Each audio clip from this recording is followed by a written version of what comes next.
Hello and welcome to the Shifting the Paradigm webinar series, where we build community knowledge, skills, confidence and understanding of child sexual exploitation.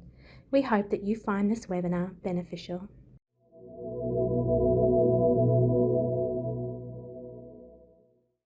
Thank you for joining, and we can get started. So the purpose of today is to learn and discover how to respond to disclosures effectively. I've been working in this space for a little bit now, and unfortunately, I know a lot of adult survivors, and part of it or a lot of their trauma is they weren't believed, and some of the times, or a lot of the times, that is actually worse for them than their actual trauma.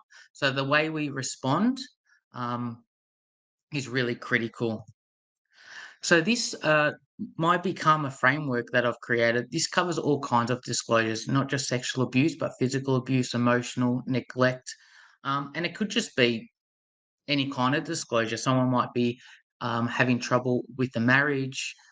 It's for adults, it's for children, so it covers all ages.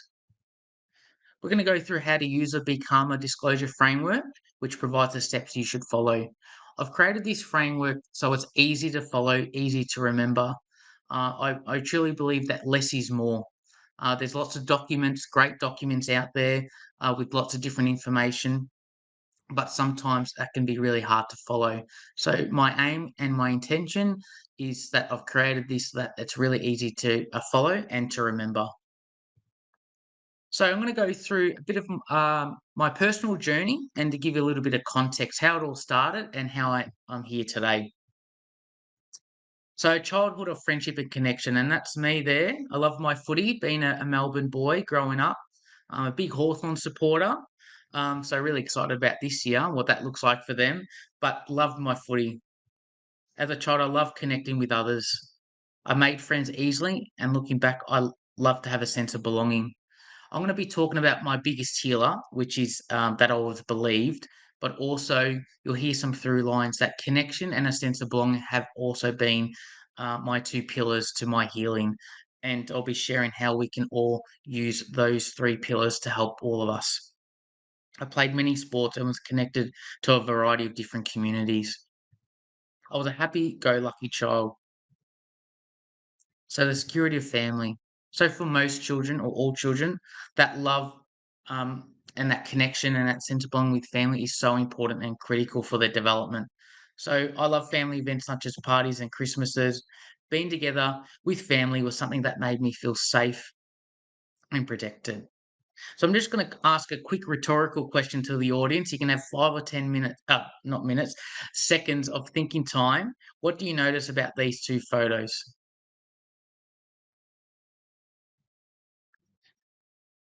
So these photos were taken at the time that I was being sexually abused, and you won't see that from the photo. You'll see that I'm smiling, really happy. I'm well presented. I'm clean, well dressed.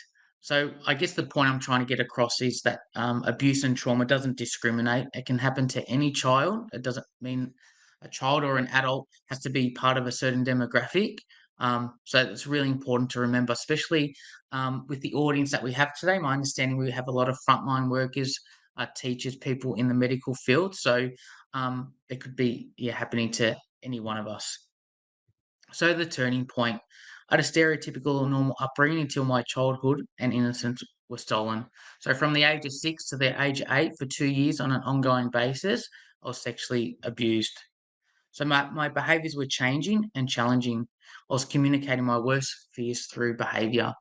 And I think it's really an important point to make that, especially with children, they will not verbally disclose firstly. They'll be disclosing through their behavior. And that can look like meltdowns, tantrums, aggressive behavior that was becoming a part of my normal life. So, especially with quick change in behavior that you notice that are not normal, that could absolutely be a red flag. It might not be. I've got 2 small children, they can absolutely poke the bear, and be selective at times, so I don't wanna alarm everyone, but it's absolutely if you're a foster carer, again, you're a front line, looking for those little red flags can be really important. So at that time, my parents were so worried about me that I saw a psychiatrist for 2 years.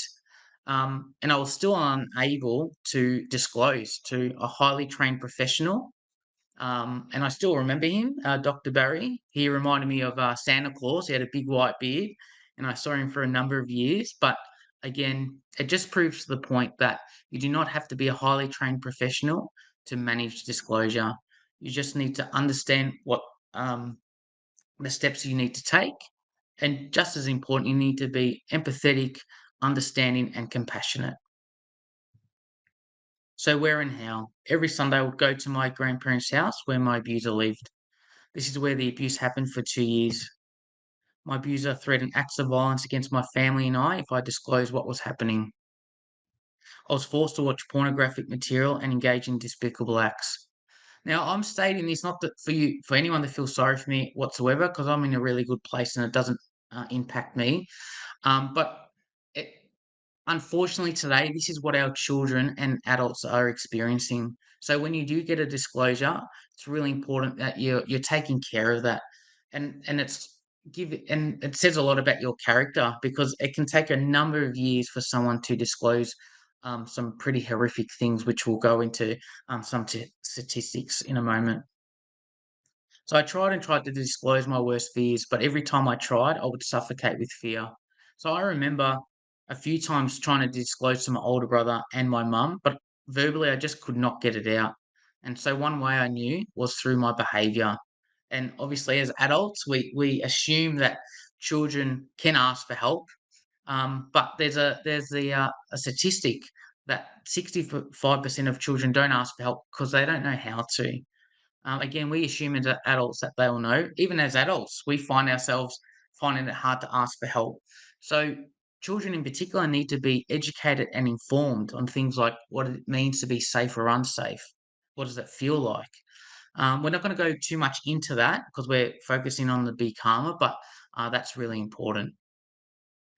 Other behaviors invent illnesses and other excuses to avoid going to my grandparents' house, make myself physically ill, shaking with fear and acting out, knowing what was waiting for me. This was having a huge impact on not just on my schooling, but also just everyday life. So I absolutely suffered immensely in silence. So the impact, so internal, emotional, and psychological states. So for a long period of time, I was in the fight or flight mode, if you like.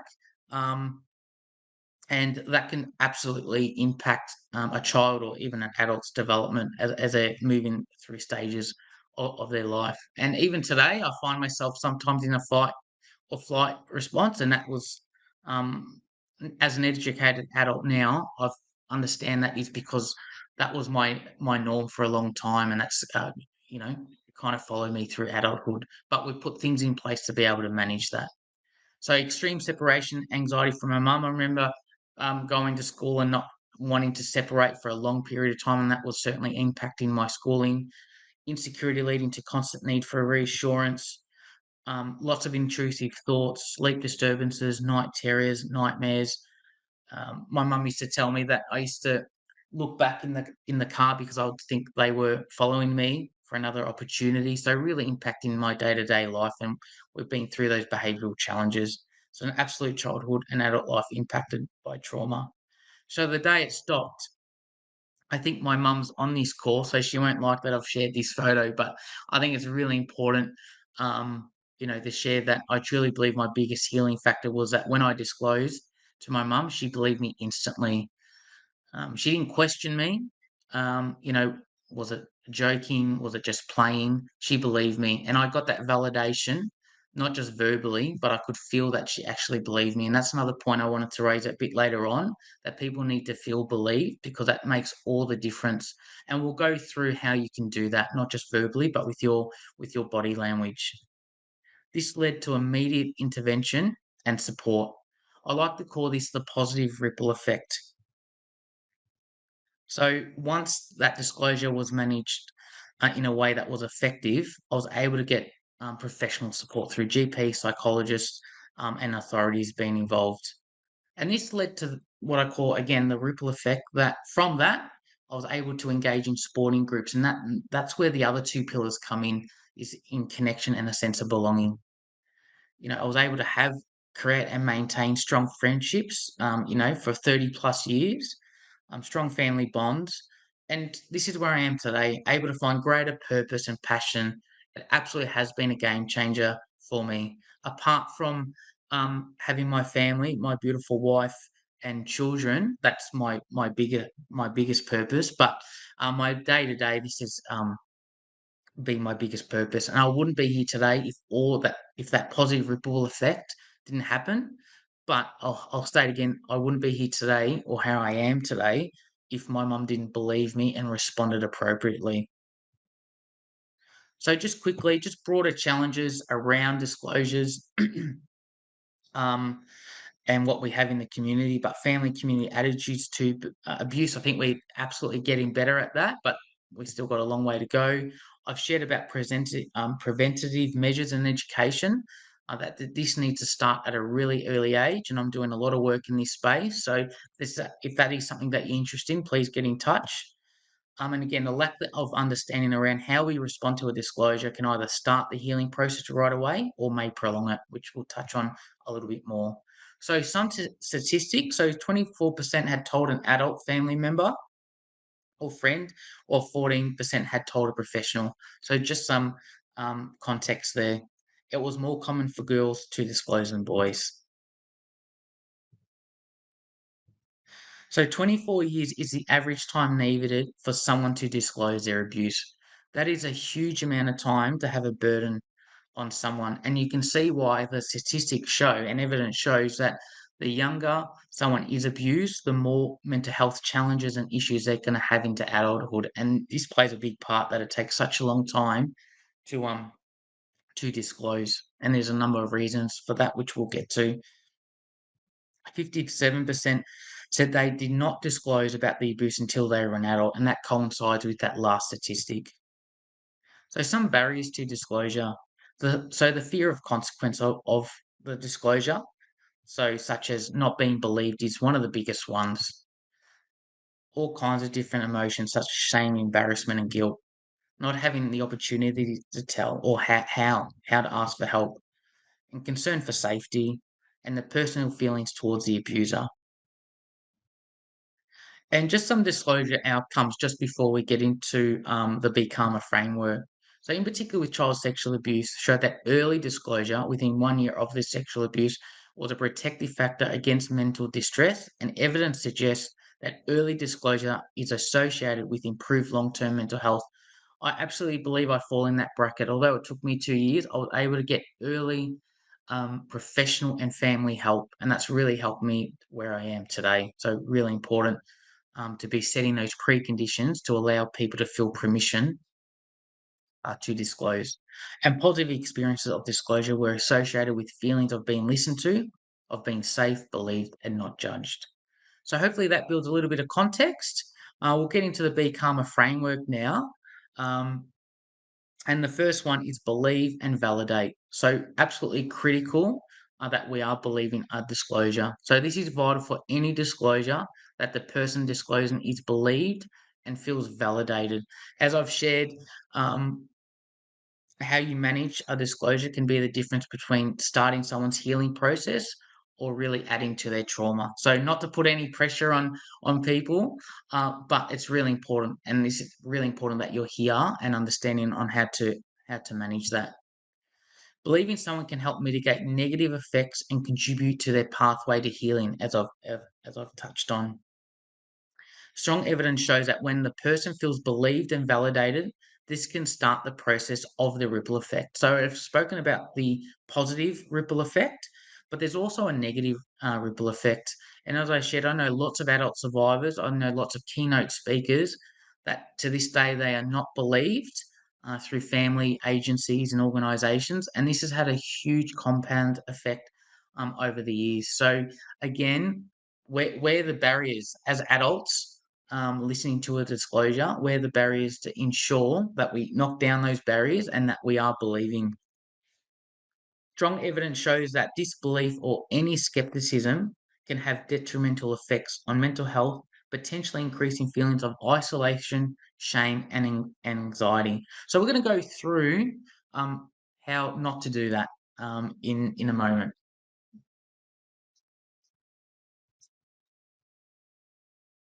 So engage. So demonstrate with your body language that you are engaged and are ready to listen. So this is absolutely vital that you're not having our phone up on the table, should be on silent. There shouldn't be any distractions because that can really break the connection that you're building and maybe hearing a disclosure. So you need to give them your full attention. Show that you are listening. And it can be simple things like I see or I hear you.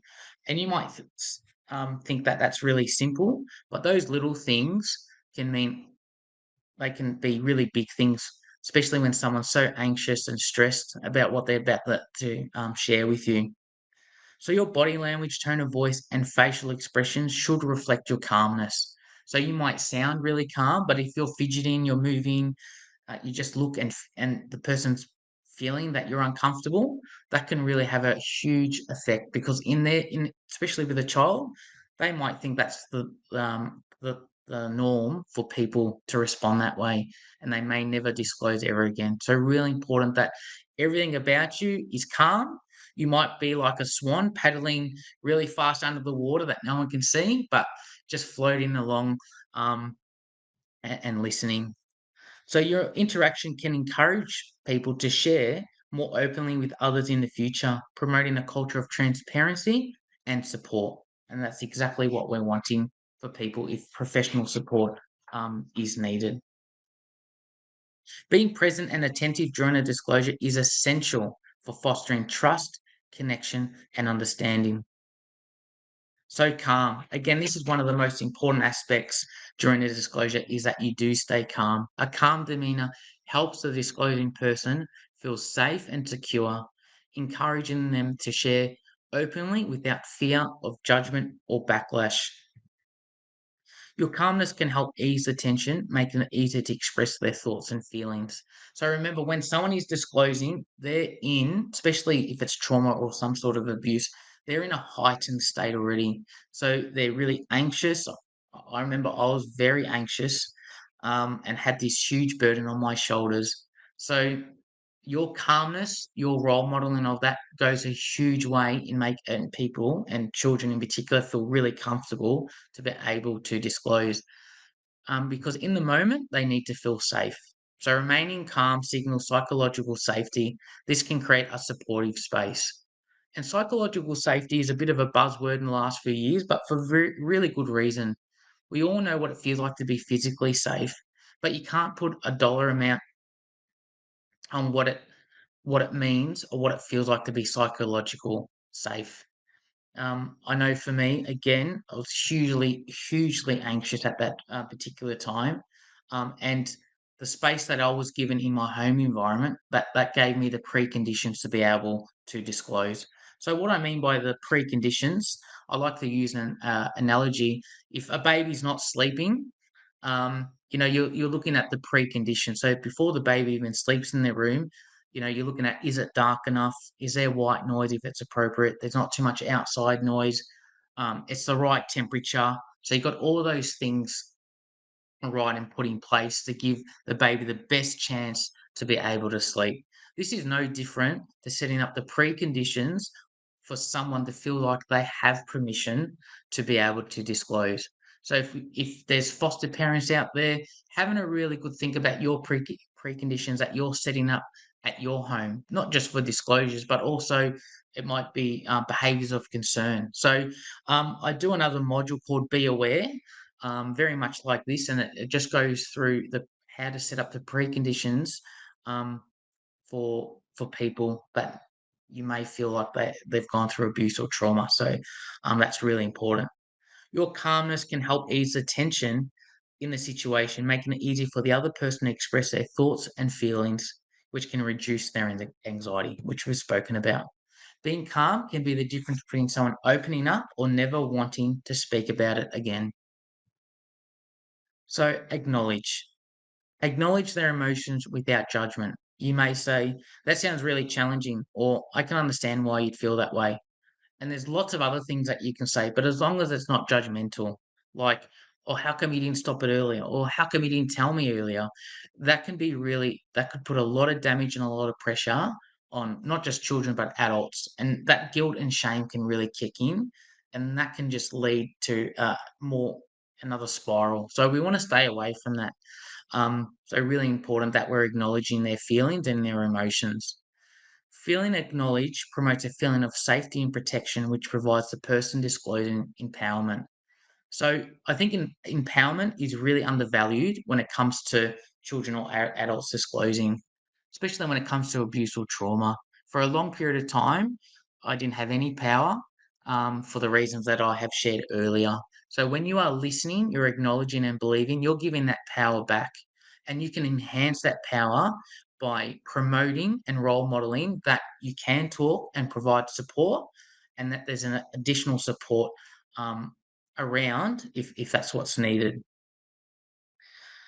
So I'd just like to mention personally that even as an adult, um, that there's one or two people that haven't validated or acknowledged how or what's happened. They absolutely believe what's happened, but that validation and acknowledge of what's happened, that really impacted me for a long time as an adult.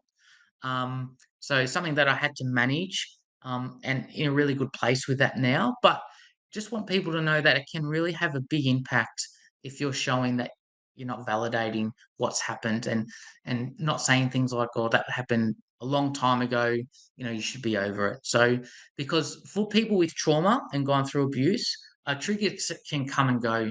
I had a really big trigger a few years ago, and that was in relation to my son being a similar age. Um, when I was sexually abused. I dealt with that, I managed that, and I'm in a really good place. But just remember, these triggers can come and go, and that came without any warning. Before that, I was doing really pretty well. So just to be mindful of that. And acknowledgement is a powerful tool that provides a person the pathway to speak to others, as I've touched on. So by acknowledging their disclosure, you can provide a sense of relief, something I felt when I disclosed. So listen, active listening. It's a great communication technique. So make sure you're not only listening with your ears, but also pay attention to your body language. And I would like to add also paying attention to your body positioning. And what I mean by that is I've been working with the children for a long time, and I've heard lots of disclosures. For a lot of children in particular, the last thing they want to do is sit across from you and look at you eye to eye and to disclose their worst fears. There's a really power imbalance there. So again, it comes back to those preconditions and conditions that you're setting up. So to change that, you might, if appropriate, sit down next to them, and you might just do some drawing with them. You might be doing Lego with them, and you might just be having normal conversations. Um, and you're promoting and role modeling that you're calm and you're confident, because what people need and what children need is people that are confident to take over the situation, because they need lots of reassurance. So again, really be mindful of your body positioning when you're hearing a disclosure. If appropriate with an adult, if you know they need to disclose, you might say, "Hey, let's go for a walk." So again, you're side by side, so that power imbalance is more balanced. Um, and while you're walking, it's that repetitive regulation. So just a few ideas. So it doesn't have to be, over a round table, so to speak. Give them time and space for them to disclose. So we're not rushing them, because if you are rushing them, that can, you might not mean it, but that can mean or feel like you've got other things to do and you don't care as much. So it needs to be really authentic and give them the time and space that it needs. So control your emotions by not interrupting, having calm expressions, not one that looks like shock or anger. So you might be calm verbally, but if you're, agitated and you're angry because what that person's done is horrendous, which it is, that might really hamper and scare the person that is disclosing. So really important that you are calm. Sometimes people that disclose may only need someone to listen and feel heard. So we've all been in a position where you've got a lot on your plate and you just need to vent and get it off your chest. So just remember, not all disclosures need you to be reporting to other authorities.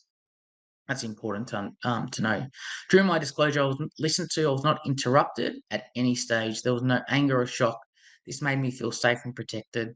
And for me personally, I'm not sure if I would respond that way.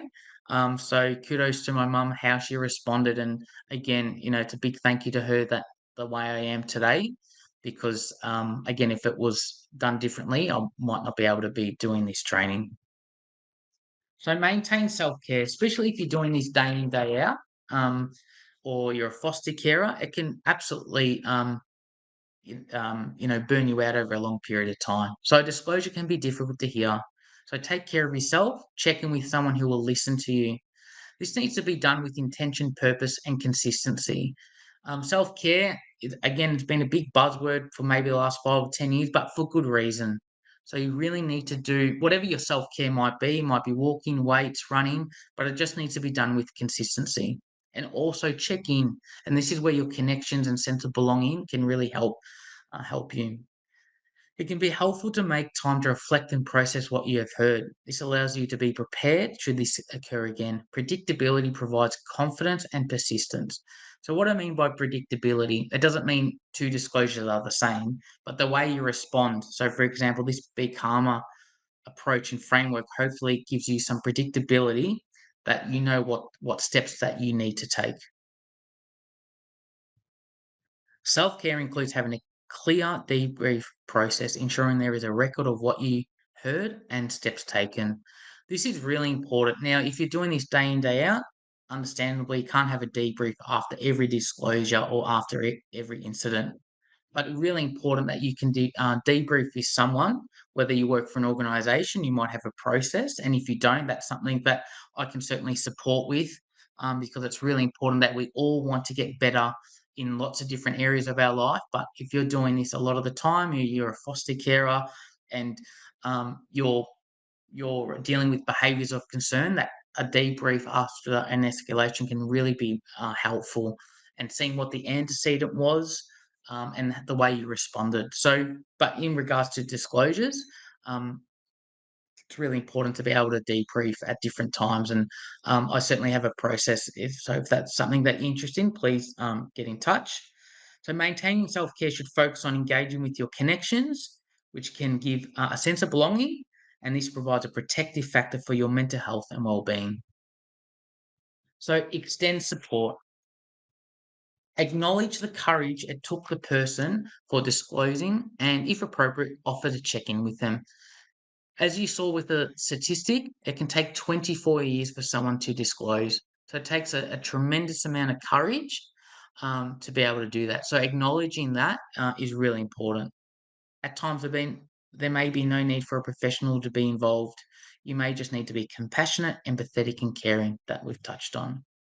Extending support can also mean assisting the person build their connections and sense of belonging. So again, if you're a foster parent or working with children, really promoting to get the community involved with, whether it's music, playing music, sporting groups, scouts, anything, because that can really support the pathway to healing. Extending support reinforces trust building for the person disclosing, and shows the person that they are heard and valued. And extending support may come in many forms, such as GPs or all kinds of medical professionals and counsellors. I was very fortunate I received ongoing and extended support immediately through both professionals and family members. This allowed me to navigate through life with confidence and feeling valued. So remember, trauma can be lifelong, and ongoing support is vital for the person to feel believed, validated, and acknowledged. So respond appropriately. We're up to the last letter. Respect the person's privacy and do not breach confidentiality. However, in some cases, reporting in a timely manner might be mandatory. So in Victoria, if a child discloses abuse, it would be a criminal offence if you did not make that report, if you are a mandated reporter. So that might look a little bit different in different states. So it's always good to check what the rules, regulations, and laws are, but be really mindful of you knowing what they are. Responding appropriately is vital to start the healing process. ensure there is appropriate processes in place for ongoing support. Again, the positive ripple effect. Knowing what to do with confidence is imperative. So again, people disclosing want you to be confident. They want reassurance. So again, hopefully this Be Calmer is giving you the confidence to know how to respond. Your role is not to investigate the disclosure. It is to listen without judgment. So there's lots of frontline workers that it might be your role to investigate. So this is more targeted at teachers or teacher aides that you um, that's certainly not your role to investigate because you could actually do more damage if you're trying to force information. Your role in that case is to take mental notes or written notes and relay that message on for the people that it is their role to investigate. So that's really important to play within your role. And when I say play, or stay within your role. So that's really important. I was very fortunate that the response was appropriate and timely for me. Both professionals and family members intervened, and this allowed me to heal. Strong evidence shows that earlier that we have intervention, the more positive outcomes that we're going to have for everyone, for children and adults. But earlier, absolutely, is definitely better. Okay, hopefully that is the Be Calmer framework. Again, less is more, keeping it really simple. I'm just going to go through the last couple of slides. So remember, we all have a key role in the way we respond. It can either start the healing process or prolong it. I really want to stress on that point that the way you do respond um, can either start or prolong it. And when I say prolong it, if you're dismissing or you're not acknowledging, validating, or believing, it can absolutely turn into a 24 years before someone else um, this discloses their abuse or their trauma. So please be that person that you're confident and you know what you are doing in knowing how to manage a disclosure. So a little bit about today. That's my beautiful family, and my beautiful wife. So married and two beautiful children. I've been able to complete a few university degrees, and this is not for me to say, "Oh, I'm managed and I'm fixed." I'm still managing through that trauma, but it just goes to show if disclosure is managed effectively, people can contribute to the community and be really good citizens. So, um, again, I just wanted to highlight that point. I've created a framework called Be Prepared. So, Be Calm is part of this three-part disclosure response training program. The other modules are called Be Aware, that looks at the preconditions, and Be Slower. So, how to approach someone that you feel might be going through trauma or abuse, or you might be really concerned about them. Training and consulting, helping people and organisations be prepared and understanding how to manage disclosures, and also do lots of keynote presentations and sharing lots of different topics. And this is really important for everyone because although I've been through trauma, I think I truly believe that we've all been through something. So, whatever that is, understanding that our past does not need to dictate our future. And I also wanted to highlight just two things quickly. If you're into your reading, I would highly advise you to Google just attachment theory and how important that is for especially young children to be able to have that safe attachment to an adult. It doesn't have to be a family member, but if you are working with children, that could be the difference between a child disclosing. So attachment theory is something to read up on, and I would really highly recommend that. And also, I wanted to touch on post-trauma growth. Every single person that has been through abuse or trauma or a really challenging part of their life, especially at a younger age, all have the ability to go through post-trauma growth. And that is through, again, those connections and that sense of belonging. And a big part of that is my wife. So if again that's a connection, and she's been a big part of my post trauma growth in understanding and accepting what's happened to me, and being again just really understanding and compassionate. So if you live with someone that has been through trauma or abuse, or they've disclosed to you, you know, you can really help with that post trauma growth. And I would absolutely advise for you to type that into Google and understand a little bit about that. So, attachment theory and post trauma growth would be really good reads. So, how you can take action and help, which you already are being on this webinar. Learn how to effectively respond to a disclosure in your workplace.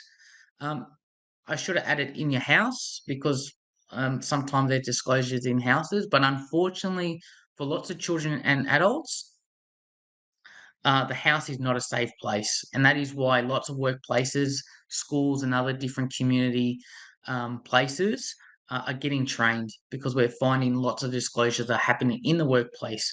There's currently over 70% of people in the workplace that have been through trauma or currently going through trauma. So, really understanding on how to manage and being ready and prepared on how to manage disclosures is really important. Become a disclosure expert. Raise your hand to be that person. Like I shared, my mum was not a professional. She's a professional mum, I might add, but she's not a medical professional or had any training. She was just a compassionate, understanding um, person that believed me. So it's really simple. I understand that it can be really complex, but the basics of it is really simple. Educate yourself and empower children and other adults. In your workplace, there's yearly training that you need to do.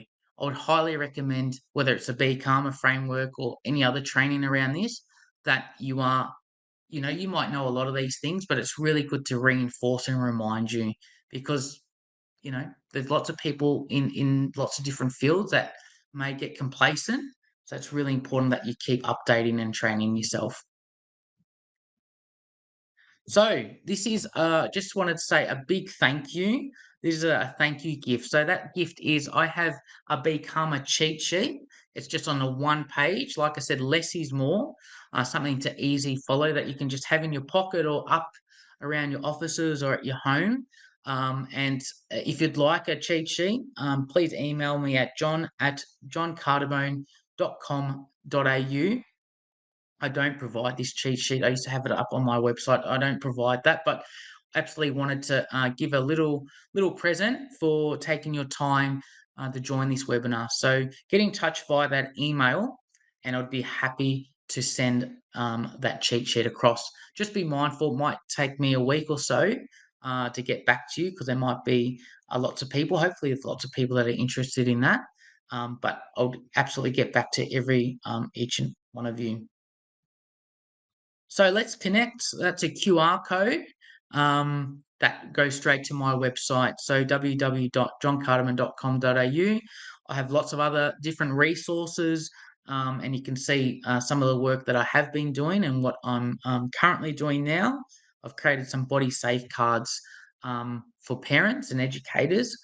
They're kind of like flashcards that I've just available now, so you can go to the website and have a look at that. And you can absolutely connect with me through Instagram, Facebook, and LinkedIn. LinkedIn's a good one. I like to write lots of different short articles on things like these. I'm really passionate, and I try and write things that are in terms that everyone can understand. And if you do email me, you'll be automatically signed up to my newsletter. Again, very much great information that we've shared today. So that's it from me. Thank you for listening. I really do hope that was engaging. And I know there will be some feedback. So as I shared with you about improving, I'd like honest feedback because I always want to improve and ensure that the training is suitable for the audience, but also that it's engaging. Thank you for attending this webinar. Please feel free to share our resources and let us know if you have any feedback. If you would like to learn more about our program, visit projectparadigm.com.au and be sure to tune in to the next webinar.